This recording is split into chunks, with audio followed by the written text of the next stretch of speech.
Земјоделците од Кочанскиот регион започнаа со поднесувањето на апликации за добивање субвенции за 2015 година, согласно програмата на владата за финансиска поддршка во земјоделството. Во подрачната единица на Министерството за земјоделство, шумарство и водостопанство во Кочани, само за мерката предадено млеко во преработувачки капацитети, до сега се поднесени 250 барања. Во моментот ние сме спремни како служба на Министерството за земјоделство, шумарство и водостопанство комплетно да излеземе во пресред на поднесањето на барања од страна на индивидуални земјоделски производители и правните субјекти од областа на земјоделството, како би навремено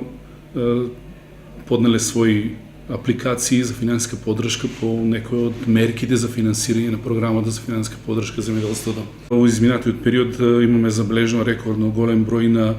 примени барања за промени во единствениот регистар на земјоделски стопанства, околу 800 барања кои што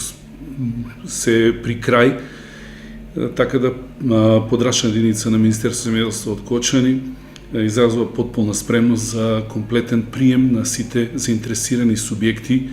кои што ќе сакат да поднесат своje барање по некои од мерките за финансирање. Моментално ги остваруваме приемот на барањата за мерка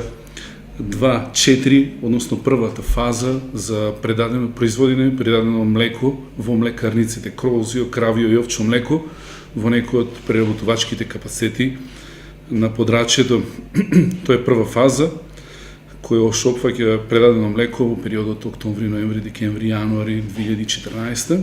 Во моментот е најинтензивен приемот на овие документации за млеко, за произведено и предадено млеко во преработувачки капацитети, така да моментално имаме околу 250 барања, очекуваме стандардно спрема бројот